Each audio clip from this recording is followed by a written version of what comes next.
thought you were gonna say something. I wasn't gonna say anything, man. That's Doug Wheeler. Yeah, buddy. What's up, guys? We don't start over. There's no editing here. This is hardcore. This is raw.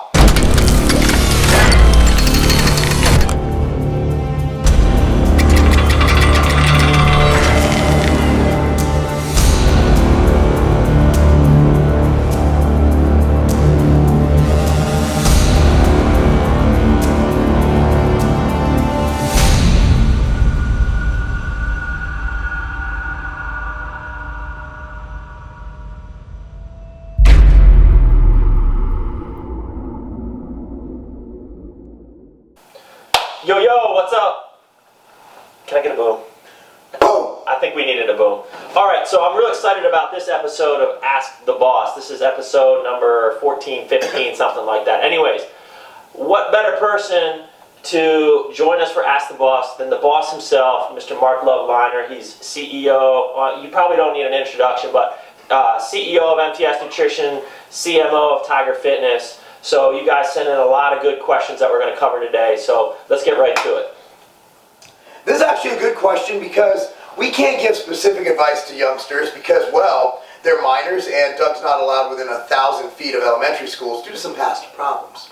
So anyway, what advice would you give to a beginner who's a young teenager, 13 to 15 years old, straight from Doug Miller's Instagram, man? Ooh.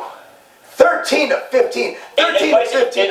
Advice in what sense, I wonder? I'm guessing advice in gains. In gains? I'm guessing since it was sent to you and you're the king of gains. So, one is focused on the food, right? I'm sure that they're probably wanting to know what supplements they can take as a kid, because I get that question a ton. I would really not even say anything about supplements. Yeah. Although, I will say, I have a daughter who's 10, which isn't too far off, and post-workout nutrition, since she is an athlete and she trains very hard, I always give her protein and carbs post-workout. Yeah. I believe that's key for a training youngster. But as far as supplements, dude, you're a kid. You don't need anything. I mean, from 13 to 15, I think a good multivitamin, because honestly, most kids are not eating the greens and everything else that they should be, and a protein shake. I mean, I know we don't do it often, but like my little son, he already enjoys a protein shake. Not like we're giving him like 30 grams of protein out of a shot, but like, I think they're safe and effective for even kids. I mean, your kids, take them. So I think a good protein supplement at 13 and 15, I don't even think you need things like creatine and BCAAs.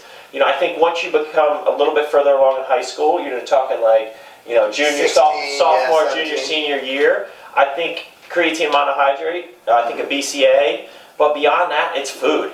It's really understanding that you need to fuel your body. That's where I lacked it when I was in high school. Likewise. It's just like I didn't have the size. I had some talent, but and I trained my ass off, but I never recovered because eating was an afterthought. I just wasn't a big eater. So I'd just be like, I'd swim literally 10,000 yards, and then I'd come home and eat like half a hamburger. Just because, I didn't know. I was the opposite. I'd eat like 7 Big Macs. So I think that just knowing, and it's common, it would be common sense to us, but to assume it's common sense to anybody else is ridiculous, in that, an apple is going to be healthier than a Pop-Tart. I know I said Pop-Tart. Or ketchup packets. Chicken breast is going to be healthier than a McDonald's hamburger. Make wise food choices. If you're trying to gain mass, if you're trying to maximize your leanness, if you're not, let's keep in mind also, above 60 or 70% of youth are obese. So we also need to factor in, it's not just eat big to get big, because we don't want a bunch of fat kids. Yeah, but I mean, at 13 and 15, if you're training hard, the occasional Big Mac or whatever, like, I wouldn't sweat it. Like, you don't have to eat full-on bro stuff, you know what I mean? Here's another thing. Don't weigh your food, don't count your macros. If you're hungry, If you're hungry, eat. Just make wise choices. And I'm going to get a little nerdy on the training side. At that age, I don't want you using any open chain movements, which is like leg extension, leg curl. I want you doing stuff that utilizes your entire body, squats, lunges, where your body's open, because in that developmental phase, while you're not going to stunt your growth or anything crazy, I just want to make sure that you maintain your mobility and everything, and those movements are very healthy for your core and your overall health and structure for your entire life. Yeah, I think 3-4 times a week max. Yeah. I think at that age, I think 3 times a week is plenty, honestly. And play a sport. Play a sport and play multiple sports. Even at that age, you're starting to, at 13 to 15, you're starting to get into that specialization type of age. But if you're a young kid or even a parent of a young kid, if you're pushing your kid to be a superstar golfer or a baseball player, you're probably doing them a disservice because they've developed those movement patterns. They kind of get ingrained in them, and they lose some of the balance, the full athlete development. Oh, and don't overlook burnouts. Between the ages of 12 and 13, 75% of all youth girl soccer players at the travel level drop. Why? They burn out, and of course they find boys, which I don't want to hear about because my daughter's 10. So regardless, those are from training to diet to supplementation. I think sound advice to go by, and be wary of what you read on the internet because there's some guys saying whatever it takes and do this and do that. I'm sure you've read this. Listen to guys who are more pragmatic, who have children, who care about living and not dying like us. Yeah, and if your 5-year-old has a six-pack, you have a severe problem. Yeah. Like that's messed up. Yeah, I didn't start drug use in my kids till 7. Yeah. I'm responsible like that. But anyway, guys, those are some sound principles. We can obviously probably talk about this for 10 days. I can go outside on the field in the gym and show you guys proper movement mechanics for youngsters. But at the end of the day, just be really cognizant of the right food choices, the right supplement choices, and of course, training for functionality. And those are things you can learn about, well, everywhere. I got nothing to add. That was beautiful. That's not a game. The man. Speaking of the man, this comes from a man, Clyde. Sent to Ask the Boss, straight to Doug's Instagram. Does fiber actually play a major role in body composition? I heard this the other week. And on average, how lean can someone stay during off-season while still being able to put on muscle? Naturally speaking, no trend involved. Did they really put that? It says in a smiley face. Well, Fiber. So fiber is a little bit of a tough one. I mean, the question was a little bit weird because it said body composition. Like, you need fiber. You need to. You want to poop. You want to poop right. You need fiber. You need fiber. So in terms of overall, I don't know if his question was leaning more towards I get the question a lot about fiber and counting, carbs and whatnot. And what's your answer to that? And I say count it as, if you're just counting macros and you're counting carbs, protein, and fat, count it as a carb. Yes. And then that's just part of your macronutrients. Obviously, you look at supplement facts are different in how the carbohydrates from fiber add to the caloric intake. But if you're truly counting macros, I don't really suggest counting calories as much, right? So you don't even have to worry about it. So as long as, this goes to the theme of what we talk about a lot, is as long as you're consistent in how you're counting, that's all that matters, because then you can make adjustments from there. In terms of fiber, in terms of impact on body composition, I don't know. I mean, what do you think? I really think it comes down to calories in, calories out. And at the end of the day, you're looking at caloric balance, and you're also looking at how much fiber can one possibly take in, 50 to 60 grams on the high end. So if you're taking in 50 to 60 grams, that really accounts to like 200 calories. So I don't think fiber is going to play a huge role. Where it will play a role is it will blunt your appetite. So it will prevent overeating. It will also control your blood sugar, prevent those blood glucose issues or insulin issues. So it can prevent overeating. So from an appetite standpoint, I think it's extremely important. Yeah, minimum 25 grams a day. Just because I eat like a bro, I usually probably end up getting more than about 50 or so. Yeah, same here. So, I mean, it really depends on how many calories you're eating, but like if you're not eating 25 grams of fiber, you're probably having trouble pooping. Yeah, you're going to have issues. And so that's kind of that. Now, the other question is, how lean can one stay in the off-season while still making gains? That's so individual. I can be at 5% and make gains. I mean, you see some people, Mark has this funky skin all year round, he just can stay naturally at a really low body fat level. Naturally. Yeah, there's nothing natural about that. Nothing at all. But yeah, I mean, and some guys just walk around, they're just bigger, but they can still get shredded when they're competing. Honestly, if you're actively trying and like dieting and trying to stay shredded year round, you're probably not making the gains you could be making. So I tell people, get to a level where, I tell people don't lose your abs. If you lose your abs, then you're probably getting too fat. Yes. I mean, like if you're a competitive bodybuilder. You should always have abs. Yeah. That's my opinion. but you should also have enough body fat so that you have the cushioning for the big, powerful compound lifts. You know, if you're shredded, you know, putting 500 pounds on your back and trying to squat, you know, it's hard. It hurts. It hurts, you know, and so, you know, you got to get to a comfortable range, and that varies for everybody. Some people say try to stay within 10 to 15 pounds. I mean, I'm, you know, 20 pounds over stage weight now at least. And but your stage weight is so emaciatingly lean. But I mean, I still feel, you know, I still feel relatively lean. I still feel good. Still you know, abs. yeah, I still have abs. I mean, but when people start, you know, bulking just for the sake of bulking and like I want to grow, and it's just an excuse to get fat. Yeah. So like I tell people, you should be relatively lean. Like if you start losing all your definition, then you're not a bodybuilder. General rule of thumb, I say, for most, again, like the body's not a textbook, people vary.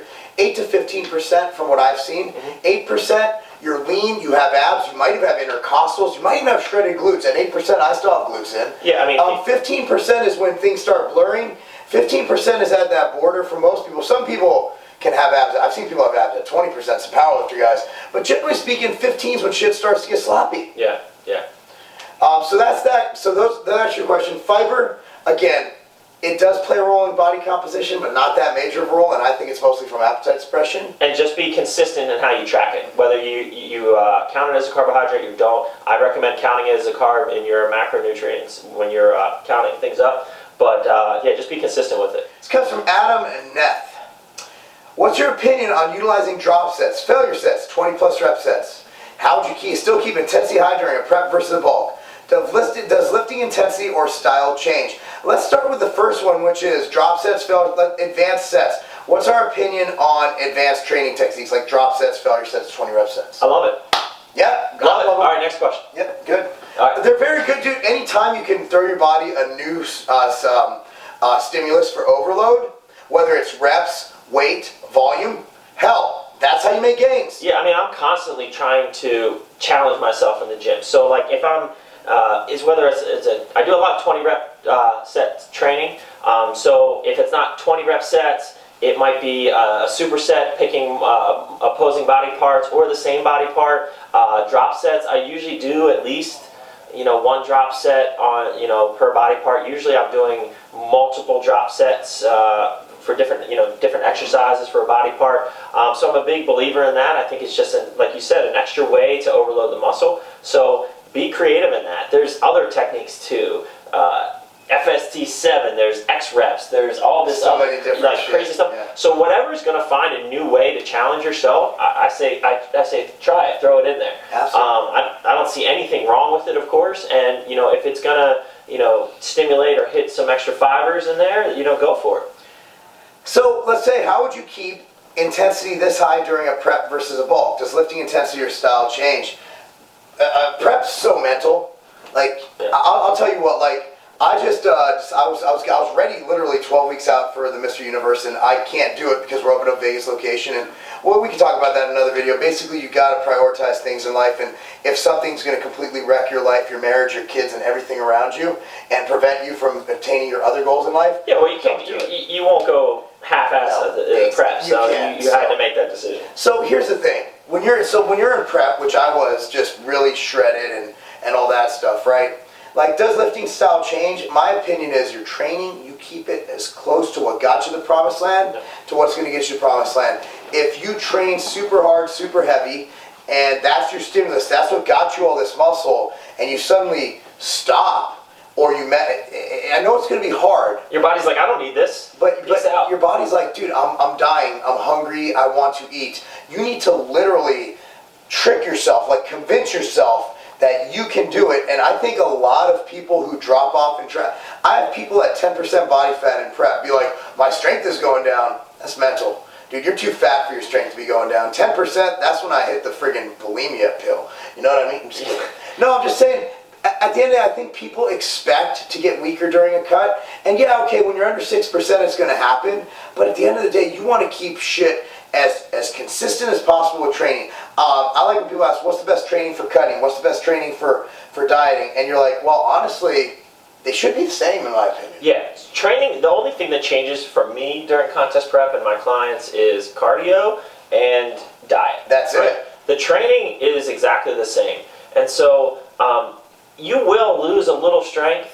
I guess enhanced guys, if they're going into a show, can maybe even get stronger, towards the end. But when you're become extremely depleted towards the last, I'm talking like the last 4 or 5 weeks, and this is when you're getting ready ahead of time.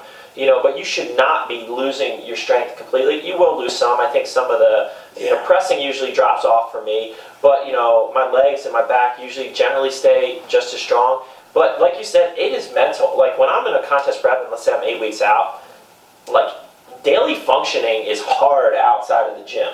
But I take a lot of stimulants and really get mentally prepared for the gym. Like I'm going to do this and get it done. And that's the main difference between training. Like, I can just walk in there and crush a session now. Like if I was in contest prep, I would need to kind of get mentally prepared for it, and kind of have that time. Like I know I'm going to be training during this time. Now we're in crazy growth season. It's like we train when we can. Yeah. But, I think mentally getting prepared is the biggest thing about contest prep. Exactly. So you really got to get up for things. And then, outside of training when I'm in prep, I'm half zombie. I just really am. And let's just be honest with it. Like if you feel great during contest prep, you're not lean enough. Not lean enough.